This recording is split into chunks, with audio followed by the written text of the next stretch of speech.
Look around you for a second.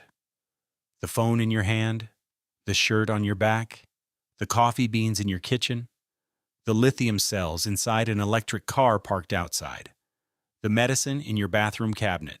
Almost every single one of these things spent part of its life inside a steel box, stacked on a ship, crossing an ocean you've probably never seen. That steel box has a name. It's called a container. And it is, without exaggeration, the basic unit of globalization. Yet most people couldn't name a single company that moves them. They know Apple. They know Amazon. They know Tesla.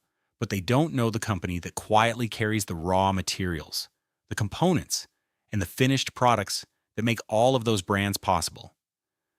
That company is Maersk, a Danish shipping giant that almost nobody talks about, but that millions of businesses depend on every single day. If Maersk stopped tomorrow, you would feel it. Shelves would thin out, factories would idle, prices would jump, and the entire choreography of global trade would start to stutter. So how did one company from a small northern European country become the invisible backbone of the modern economy? The answer comes down to three things they learned to master before almost anyone else: boxes, ports, and schedules. Before we get to Maersk specifically, you have to understand why shipping is so much more important than it sounds. For most of human history, moving goods across oceans was slow, expensive, and chaotic. Cargo arrived in barrels, sacks, crates, and odd-shaped bundles. Dock workers had to manually load and unload each item piece by piece, ship by ship. A single vessel could sit in port for a week just being filled.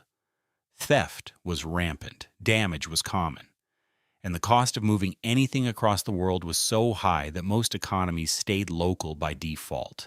Then came the container, a simple, standardized steel box that could be packed once at a factory, lifted onto a truck, dropped onto a ship, transferred to a train, and delivered halfway across the planet without ever being opened. It sounds boring. It is, in fact, one of the most consequential inventions of the 20th century. Container shipping turned trade into something that could scale. Suddenly, it became cheaper to manufacture electronics in Shenzhen and ship them to Los Angeles than to build them locally. Suddenly, supply chains could span 12 countries instead of one. Globalization, as we know it, didn't just happen because politicians signed trade agreements. It happened because someone figured out how to move millions of identical boxes around the world reliably, cheaply, and on schedule. And whoever controlled those boxes, those ports, and those schedules wasn't just shipping cargo. They were controlling the heartbeat of global commerce. Which brings us to Maersk. The company didn't start as a global empire. It started in Denmark, in a country with a long, deep maritime tradition. Denmark sits on the water. It has always lived from the sea, and Maersk grew out of that culture, founded as a family shipping business with a fairly modest fleet and a very long-term mindset. From the beginning, the company carried a particular flavor. It wasn't loud, it wasn't flashy, it didn't chase headlines. The Maersk culture was disciplined, patient, deeply operational, and a little bit conservative in the best sense of the word. They built things to last. They thought in decades, not quarters. And while they would eventually expand into oil, energy, terminals, and a wide range of logistics businesses, the soul of the company always stayed close to the water. What's striking about Maersk's history is that there was no single explosive moment that turned them into a giant. No viral product launch, no genius founder pitching from a garage. Instead, there were decades of incremental decisions, careful investments, and a willingness to take on capital-heavy bets that most companies would never touch. Ships are expensive. Ports are expensive. Global networks take generations to build. Maersk was simply willing to build them while others hesitated. And that quiet, accumulating competence is what eventually set the stage for them to become something much bigger than a Danish shipping line. Because at some point, they made a bet on a piece of technology that would change everything. That bet was the container, When standardized container shipping started reshaping global trade, a lot of incumbents in the maritime world were skeptical. Containers required massive new investments, new ships built specifically to carry them, new cranes, new ports redesigned around the boxes, entirely new logistics flows. It was easier, into the short term, to keep doing things the old way. Maersk saw it differently. They understood that the containerization wasn't just a new method of packing cargo. It was a new economic logic. Once goods could be moved in standardized units, the value of shipping shifted. It moved away from the craft of handling individual cargo and towards something much bigger: scale, network, route density, and reliability. The more ships you ran, the more ports you served, the more containers you owned, the more powerful you became. Maersk leaned hard into that logic. They invested in larger container ships, longer routes, more global coverage, more sophisticated coordination systems. Each new vessel lowered the cost per container. Each new route added customers. Each new port deepened the network. And like the internet for digital information, container shipping became the foundation layer for physical goods. Whoever built the densest, most reliable network would dominate, and Maersk was determined to be that company. But owning the boxes was only the first piece of the puzzle, because if you really want to control the flow of global trade, you can't stop at the ship. Let's stay with the boxes for a moment, because there's something here that most people miss. When you imagine a shipping company, you probably picture giant vessels crossing the ocean. But the real game isn't just sailing ships. It's managing an enormous, constantly moving inventory of containers. Maersk runs one of the largest container fleets on the planet, and those containers are not just storage units. They are assets in perpetual motion. They get filled in factories in Vietnam, sailed to Rotterdam, trucked to a warehouse in Germany, emptied, then need to be repositioned somewhere they can be filled again. Multiply that by millions of containers and dozens of trade lanes, and you start to see the complexity. An empty container sitting in the wrong port is a cost. A loaded container arriving at the right place at the right time is revenue. So a huge part of what Maersk actually does is solve a planetary scale puzzle. How do we make sure the right type of container is in the right place at the right moment, ready to carry the right kind of cargo? Refrigerated containers for fruit, standard containers for electronics, specialized boxes for chemicals or oversized industrial parts. Get this wrong and you bleed money. Get it right and you outcompete everyone. This is the layer of global trade that almost nobody sees. The steel box you walk past on a truck on the highway is part of an invisible operating system that powers consumer goods, components, food, and machinery across every continent. And Maersk is one of the largest engineers of that system. But ships and boxes are useless without somewhere to dock them. Which brings us to the second pillar: ports. If the ocean lanes are the arteries of global trade, ports are the heart, pumping cargo into and out of the global economy. And ports are surprisingly fragile. A port isn't just a place where ships unload. It's a complex meeting point between sea, road, rail, warehouses, customs, and labor. Everything has to work in sync, or nothing moves. Maersk understood early that controlling shipping wasn't enough if your cargo got stuck the moment it touched land. So the company expanded its influence into terminal operations and inland logistics, building or partnering with port facilities around the world. By having a footprint at the terminals, Maersk could reduce delays, improve predictability, and offer customers a smoother end-to-end experience. And ports are exactly where things tend to break. Labor shortages, strikes, weather events, customs backlogs, missing trucks, full warehouses, equipment failures. Any one of these can choke an entire region's flow of goods. And the world has seen it happen. A single jammed canal can disrupt billions of dollars of trade. A single backed-up port on the U.S. West Coast can ripple through retail seasons across an entire country. Whoever can keep cargo moving through these choke points has a structural advantage. So Maersk wasn't content to remain a shipping line. It pushed deeper into the messy, physical reality of where ships meet land, because that's where most of the value and most of the risk actually lives. And that brings us to the third pillar, the one that ties everything else together: schedules. Here's the truth about logistics that almost nobody outside the industry appreciates. Customers don't really buy shipping, they buy a promise. A factory in Mexico needs a component from Japan to arrive on Tuesday, so the assembly line doesn't stop on Wednesday. A retailer needs containers of inventory to land before holiday season, not after. A pharmaceutical company needs temperature-sensitive medicine to clear customs within a window measured in hours. None of this is about moving cargo from point A to point B. It's about moving it precisely on time, with predictable cost, in a world full of variables. And shipping is one giant scheduling problem. Ships, containers, ports, warehouses, trucks, paperwork, weather, crews. A small delay at one node can cascade across an entire network. Miss a vessel window, and the next one might be a week away. A week late, in modern supply chains, can mean millions in losses or empty store shelves. Maersk's real product, the thing customers actually pay for, is the ability to coordinate this dance across continents, to absorb the chaos of the world and convert it into something approaching certainty. And as the company evolved, it became more ambitious about that promise.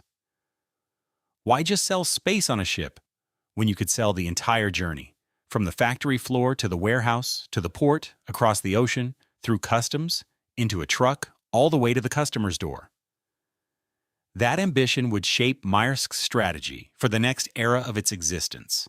But here's the thing about logistics. When it works, it's invisible. Nobody thinks about the shipping company that delivered the parts inside their laptop. Nobody thinks about the container that carried their winter jacket. The whole system is designed to disappear into the background of daily life. And then, every once in a while, the system breaks. And the world suddenly remembers that all of this stuff has to physically move. We've all lived through moments like this recently. A pandemic that scrambled global demand, ports clogged with ships waiting offshore for days or weeks, containers stuck in the wrong hemispheres, shipping rates spiking to historic highs, empty shelves in stores that hadn't seen empty shelves in decades. Suddenly, people were Googling words like supply chain that they'd never thought about before. And that's when the real power of Maersk becomes visible. Not when everything is moving smoothly, but when the entire world is afraid that things are about to stop. That's when shippers, retailers, governments, and entire economies realize how much they depend on a small handful of companies that quietly hold the global trade network together.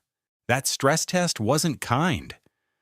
When the pandemic and its aftershocks hit global trade, supply and demand for shipping went completely out of sync.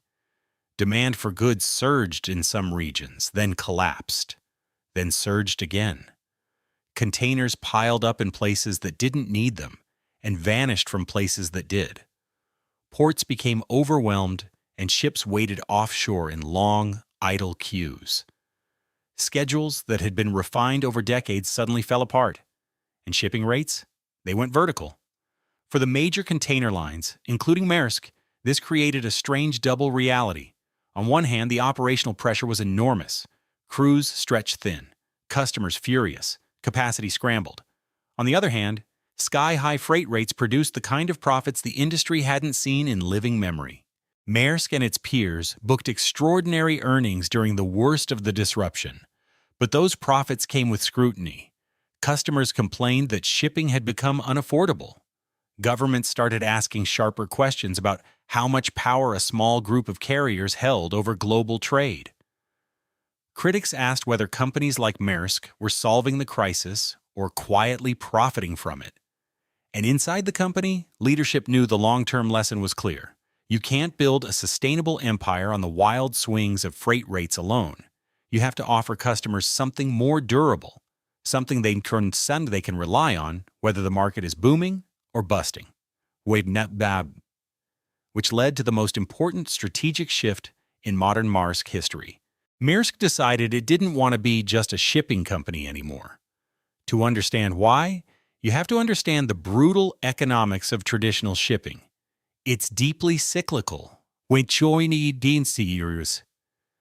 global demand is hot and capacity is tight, freight rates spike and everyone makes money. When new ships flood the market or demand cools, rates collapse, and the same companies bleed cash. It's a feast or famine business that's been chewing up shipping firms for over a century. Maersk looked at that pattern and basically said, enough.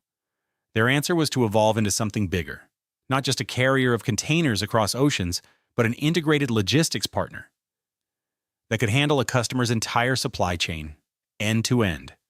Ocean freight, yes, but also warehousing, fulfillment, customs clearance, inland transport, air cargo, and the data systems that tie all of it together. The pitch to global brands became simple. Stop juggling dozens of separate logistics providers. Let one company handle everything from your factory in Asia to your customer's doorstep in Europe. It's an enormous bet and a difficult one. Because in this new game, Maersk isn't just competing with other shipping lines, it's also competing with logistics giants like DHL, FedEx, and UPS, with freight forwarders, with tech-driven supply chain platforms, with Amazon, which has built its own logistics empire. To win, Maersk has to evolve from a company that runs ships beautifully into a company that can orchestrate entire supply chains digitally, intelligently, and at global scale. The mindset shift is huge. It's the difference between operating a fleet and operating the nervous system of global trade. But no honest story about Maersk can end on triumph alone, because empires of this size carry real costs. Shipping is one of the hardest industries in the world to decarbonize. Massive vessels, long voyages, heavy fuel. The carbon footprint is significant, and the technology to replace traditional fuels at this scale is still maturing. Maersk has invested in green fuels and set ambitious climate targets, but transforming an entire industry doesn't happen quickly, and the journey is full of trade-offs. Then there's the question of concentration. The same scale that lets a few giant carriers offer cheap, reliable shipping also creates dependence. When a handful of companies control most of the world's container capacity, their decisions ripple far beyond their own balance sheets.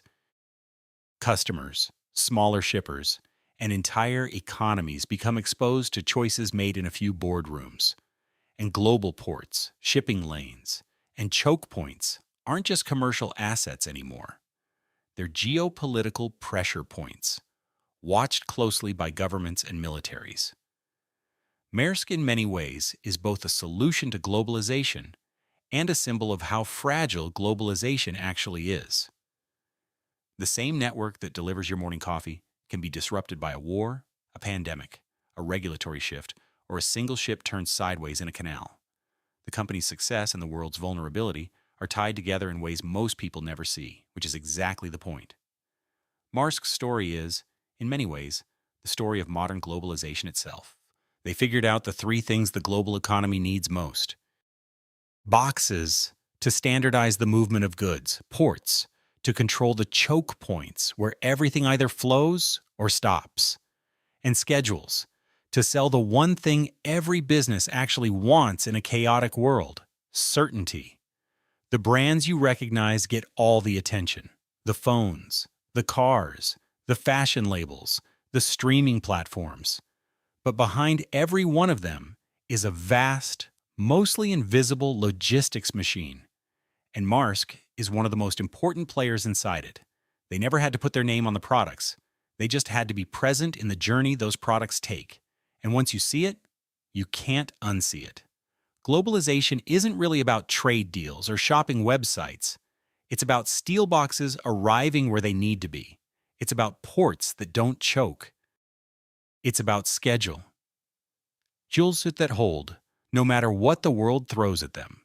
That, more than anything else, is what Maersk has spent generations learning to master. Maersk is just one piece of a much bigger map.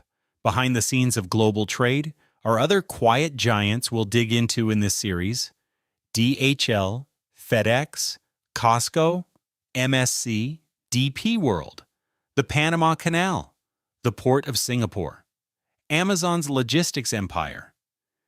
Each one shapes the world in ways most people never notice. If you're curious about the silent systems running the world behind your screens and shelves, subscribe so you don't miss what's next. And drop a comment with this question. Which logistics company do you think has the most influence over your daily life but almost never gets talked about? I'll be reading,